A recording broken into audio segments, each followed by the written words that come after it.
Youhou! Bonjour à tous, bienvenue dans l'émission New Cook Rêve. Je suis avec Steak, comment ça va mon petit Steak?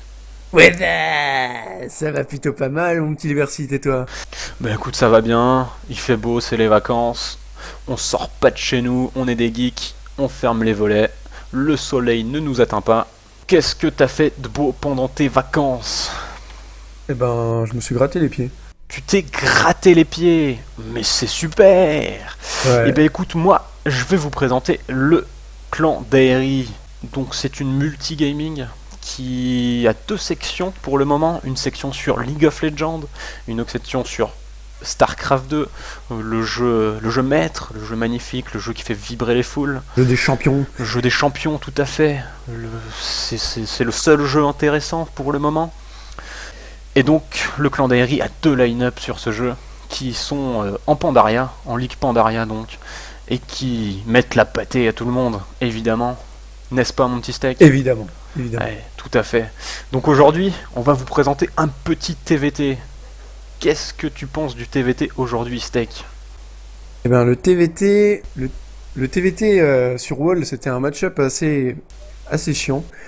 À cause du camping avec les tanks, de la position, c'était très technique et c'était pas forcément visuellement très impressionnant. Et le moindre faux pas, ça coûte la victoire. Et justement, avec HETS, ils ont réussi à dynamiser le match-up et à le rendre beaucoup plus attractif pour tout le monde, pour les petits joueurs, les gros joueurs. Et du coup, justement, pour illustrer mes petits propos, t'aurais pas un petit BO à nous proposer? Mais bien sûr, comme de par magie, j'ai un BO sous la main. Bah dis donc. Évidemment, c'est super effet technique et tout. Hop, j'ai le BO. Donc on va vous présenter un petit BO là que j'ai fait en ladder.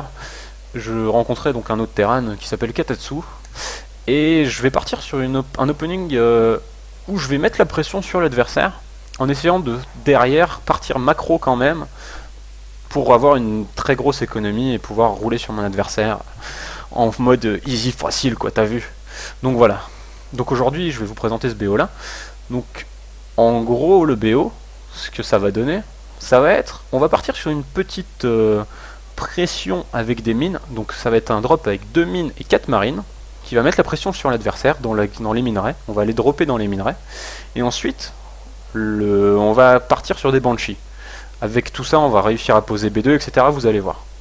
Donc on va pouvoir lancer la partie, je te propose. Si ça te convient, mon petit steak. Ça me convient, ça me convient. Ça te convient, ça va? Pas de On soucis. accommoderait. Tu t'en accommoderas, bah impeccable. Donc c'est parti. C'était sur cette map que tu vas me rappeler le nom. C'est des airs d'Aquilon. Désert d'Aquilon. Des airs Voilà, d'Aquilon qui favorisent quand même un peu le mecha à la base. tout à Avec les fait. trois bases, enfin même les quatre bases facilement défendables. Ouais, Mais par contre, assez droppable. tout à Donc fait. le bio a son petit mot à dire aussi. Le bio a son petit mot à dire, tout à fait. Mais c'est vrai qu'avec une mecha, on a quand même une sacrée ligne de tank à positionner pour défendre de 4 bases assez simplement. Ouais. Ce qui peut amener à des parties longues et chiantes et embêtantes.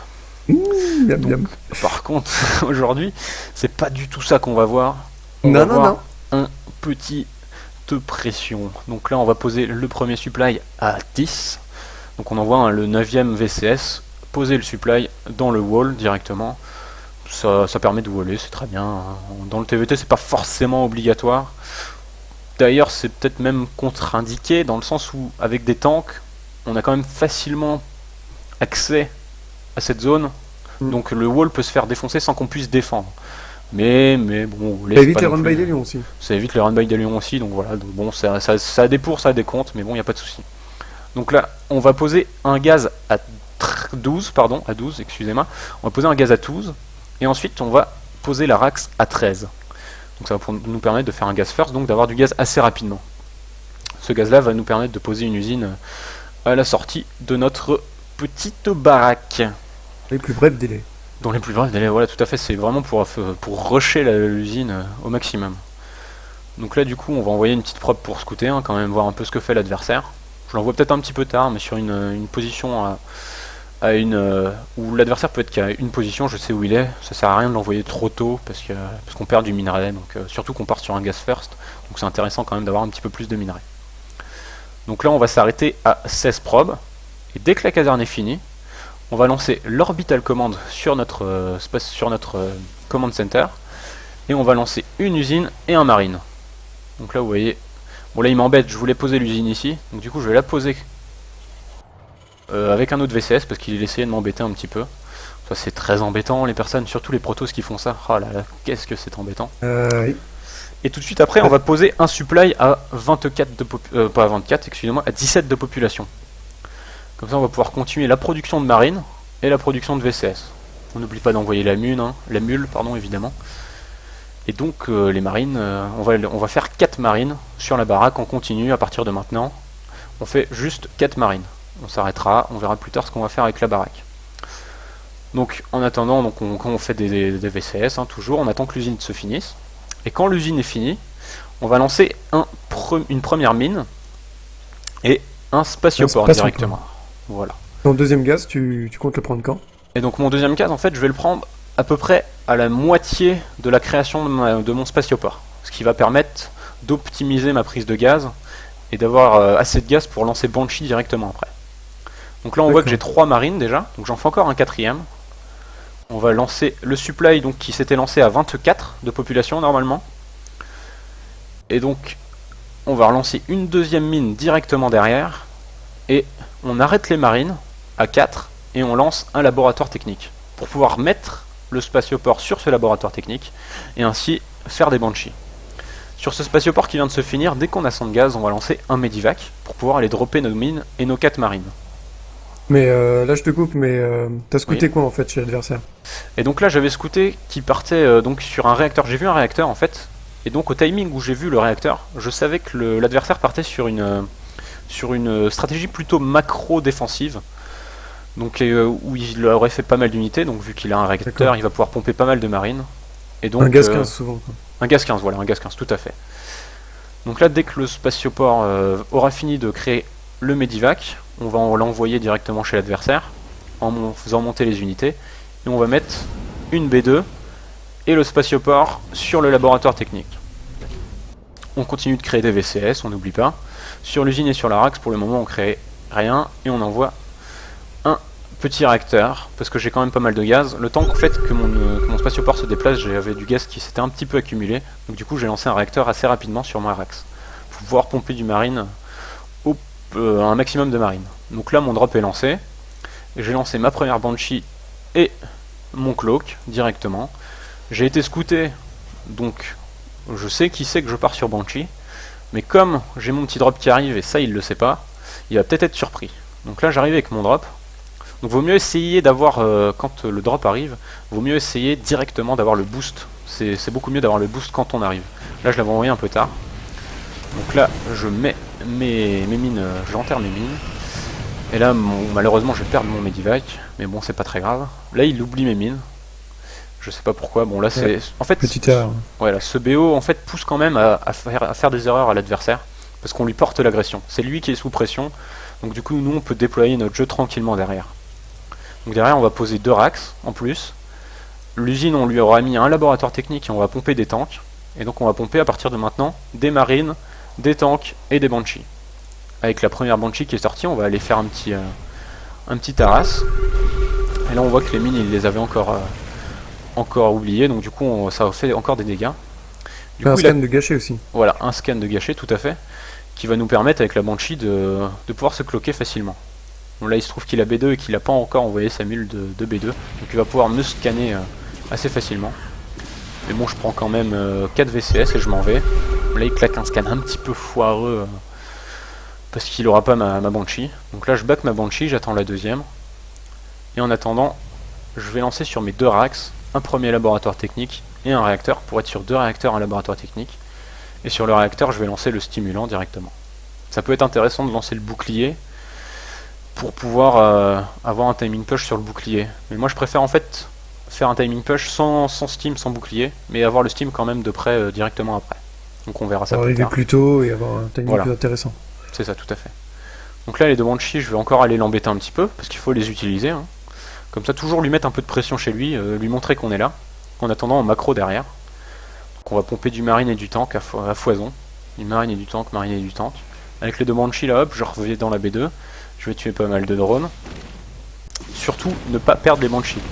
Même si on fait pas de kill de drone, de VCS pardon, faut pas perdre les Banshee, c'est important pour la suite. Pour le timing push qui va arriver. Donc là j'ai fait quand même pas mal de drones, donc je m'en vais, c'est très bien. Et je vais pouvoir lancer mon push avec 3 tanks et pas mal de marines. Donc le push est parti. Derrière je continue de macro, hein, je pose des supplies, je continue de produire des VCS. Donc là j'avais décidé d'arrêter les Banshee parce que j'avais vu qu'il avait déjà des Vikings. Et je me suis dit ça sert à rien de trop commit sur les Banshee. Donc j'avais arrêté à 2 Banshee. Et là mon timing push va arriver. Donc je me dirige vers la base adverse. Et là un petit trick intéressant, donc j'envoie toutes mes unités directement en rally point chez l'adversaire pour avoir un flux continu d'unités vers chez lui. Je scanne, je vois qu'il est bien en position. Donc je me dis ah merde c'est un peu con. Mais je vois qu'il a un petit tank un peu sur le côté. Donc je vais aller le sniper avec mes Banshee. Et je vais me placer directement en bas de la choke. Et à portée de la B2. Donc là je peux pas prendre une meilleure position que ça. À ce moment là de la partie, c'est impeccable, c'est vraiment ce qu'il faut. Il faut l'empêcher de prendre B2 en fait, de miner. Et en attendant je tue des probes avec mes Banshee. Là lui il est obligé de faire un move s'il veut m'enlever. Il pourrait enlever sa B2 et partir dans sa B1 un peu ce commit, mais bon ça le met très mal économiquement, sachant que moi je pose B3 derrière. Donc là il décide de m'attaquer.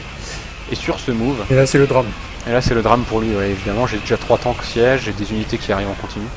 J'ai 2 Banshee cloak, enfin voilà. Donc là c'est le GG de son côté. Donc qu'est-ce qu'il aurait pu faire là pour contrer avec ce qu'il avait? Qu'est-ce qu'il aurait pu faire pour contrer? En fait là ce qu'il aurait pu faire c'était largement avant en fait. Pour réagir complètement différemment. Parce que quand il a vu mes Banshee, quand il a scanné, il est parti sur Viking. Ce qu'il faut faire en fait c'est partir sur des tourelles. Vous posez des tourelles chez vous. Et dès que vous avez vos tourelles qui sont posées, qui protègent vos bases, vous partez attaquer l'adversaire. Parce que sur ma stratégie, moi, je suis très faible au moment où mes Banshee arrivent chez l'adversaire. Donc si je peux pas faire de dégâts avec mes Banshee ou au moins occuper l'adversaire, je suis vraiment pas bien. Donc ça aurait été intéressant pour lui de faire ça. Après, pensons qu'il l'ait pas fait parce qu'il a pas pu. Quand j'arrive devant chez lui, là, le fight qu'il a pris, faut vraiment pas faire ça. Pensez plutôt à partir votre B2 et essayer de camper un petit peu et d'amasser les unités avant de sortir. Parce que là il avait à peu près autant d'unités que moi, donc ça lui a pas permis de prendre le fight, vu que j'avais déjà mes tanks en siège. Et pour déloger ça, il faut vraiment plus d'armées, donc du coup, essayez de camper, levez votre B2, essayez de temporiser au maximum, amasser vos unités, et essayez d'attaquer quoi. D'accord. Voilà. Un BO plutôt donc sympathique. Tu dirais que les contres... Alors les contres... les hard counters du BO, ce serait... Alors les hard counters du BO, il y a pas mal de hard counters quand même. Toutes les stratégies à base de fast reaper en début de partie, ça peut être 8-8-8, ça peut être du double rack reaper, tout ça parce qu'on est en fait on est très sensible en tout début de partie parce qu'on aura que 4 marines et 2 mines. Et si le gars en face sait gérer les mines, il pourra vraiment nous faire beaucoup de dégâts. Donc c'est vraiment pas viable contre toutes ces stratégies là. C'est pour ça que le scout est quand même assez important dans cette stratégie, pour être sûr que l'adversaire ne parte pas sur une stratégie comme ça, et pouvoir anticiper un bunker ou quelque chose comme ça. Okay. Après il y a aussi une autre stratégie qui contre complètement cette stratégie, c'est le 1-1-1 all-in. En fait le gars va partir sur une Banshee, des tanks, des marines sur B1, avec Corbeau pardon et Viking, et du coup quand il attaquera là on aura vraiment pas assez pour contrer et ça va être très compliqué de pouvoir le contrer. Donc dans ce cas là je vous conseille d'abandonner votre B2 et de camper sur B1 et d'amasser aussi d'amasser les unités au maximum pour pouvoir essayer de le contrer, mais c'est très compliqué. Et donc, pour voilà. Le niveau tu recommandes ce build à partir de quelle ligue? Alors je recommande ce build plutôt à partir de platine. En dessous ça risque d'être compliqué parce qu'il y a quand même pas mal de multitask à faire. Parce que pendant qu'on macro en fait de notre côté, il faut quand même réussir à mettre la pression avec les mines ou avec les Banshee. Bon là on a vu que moi par exemple là j'ai pas eu assez de multitask pour gérer mon drop. Du coup j'ai perdu mon medivac. Bon ça peut arriver, c'est pas grave, ça vous met pas si mal que ça. Mais il faut savoir que c'est bien de maximiser vos dégâts, donc du coup d'optimiser votre multitask et de faire le plus de damage possible avec vos mines et vos marines avec le premier drop. Ça vous mettra que mieux pour la suite. Donc je pense que à partir de platine ça peut être gérable. D'accord. Et j'en vois quelques-uns là, des pro mecha, et à mon Oui. avis, ils se demandent est-ce que c'est possible avec une ouverture comme ça de partir mecha derrière? Alors, Tu recommanderais, est-ce que... je le recommanderais pas, parce que le timing push est très important dans ce BO en fait avec les tanks là. Vous voyez que c'est là-dessus que j'ai gagné moi, et c'est là-dessus que de nombreuses fois vous allez gagner. Alors que si vous partez sur une stratégie mecha derrière, vous allez beaucoup retarder votre tech, et du coup beaucoup retarder votre pression que vous allez mettre, votre timing push, et du coup ce sera plus un vrai timing push. Ça peut être viable, je dis pas que ça peut pas être viable du tout, ça peut marcher, mais je le conseillerais pas. Je conseillerais plutôt de partir sur des marines. Après, à partir de cette configuration là où j'en suis, si vous avez réussi à faire ça, vous pouvez partir sur une méca derrière, il n'y a pas de souci, vous prenez vos 2 gaz B2, mais franchement, jouez sur ce timing push là avec le marine, les tanks et les banshees. C'est vraiment très très fort, et c'est pas très très compliqué à faire quand vous avancez, hein. Vous voyez, j'ai juste posé mes tanks ici, et j'ai snipé le tank qui pouvait m'attaquer, donc vraiment utilisez ce timing push. D'accord. Euh, C'est tout? C'est... Bah écoute, c'est tout, ouais. Pour cette stratégie, qu'est-ce que je peux vous conseiller Il y a aussi, ouais. Par contre, il y a des fois des stratégies, des terrains qui partent sur une stratégie fast banshee. Donc leur banshee à eux va arriver très très tôt dans votre base. Vous aurez pas encore votre banshee. Donc à la place de faire votre banshee, partez sur Viking Corbeau. Quand vous voyez ça, quand vous le scoutez, vous partez sur Viking Corbeau, vous le contrez, et le timing push, je vous assure que le timing push sera encore plus fort que sur Hmm. cette stratégie-là. Mais il faut réussir par contre à gérer l'agression qu'il va y avoir avec ses banshees à lui. Si vous perdez trop de VCS, ça risque d'être compliqué. D'accord. Donc voilà. Je pense que c'est à peu près tout à voir pour cette stratégie-là, en gros. D'accord. Bah, merci beaucoup d'avoir regardé. Donc, New Cook Rêve, c'est une série qui va continuer par match-up, sûrement. Donc là, on va faire quelques BO en TVT, j'imagine. Ouais. Et donc voilà, bah, merci d'avoir regardé. Vous pouvez nous suivre sur Twitter, à Clan Dairy, c'est ça? À Clan d'Aérie, voilà. Clan Hashtag Dairy. Clan d'Aérie. Sur le Facebook, donc ça Voilà. c'est facile à trouver. Clan Facebook Dairy. slash Clan d'Aérie aussi. Sur Twitch aussi, on stream pas mal des émissions, des trainings, des coachings, un peu de tout comme ça. Donc passez faire coucou, ça fait toujours plaisir et puis je pense que du contenu peut vous intéresser. Sinon, on a aussi la Dairy School, donc c'est un projet de coaching gratuit. Donc vous pouvez vous inscrire en tant que coach, en tant qu'élève, si vous avez besoin d'aide, à n'importe quel niveau. Donc pour ça, venez faire un tour sur le forum de la Dairy School sur clandairy.com. Présenter, tout ça. Et après, on prendra soin de vous. Voilà. Et surtout, n'hésitez pas à nous faire des retours sur cette vidéo, hein, parce que on a Voilà. envie de s'améliorer, on a envie d'en faire plus. Donc vraiment, faites-nous des retours dans les commentaires. On va vous mettre le BO là, ce BO là, dans la description de la vidéo. Comme ça, vous pourrez avoir directement le BO avec les timings précis de chaque chose à faire. Après, c'est pas forcément un truc à faire exactement, hein, mais essayer de suivre à peu près un BO, c'est toujours très bien de suivre un BO. Donc voilà, donc n'hésitez pas à faire des retours et merci à tous en tout cas de regarder Voilà. et soyez Merci nombreux. beaucoup. Voilà. Ciao ciao, New Ciao. crève. Yeah.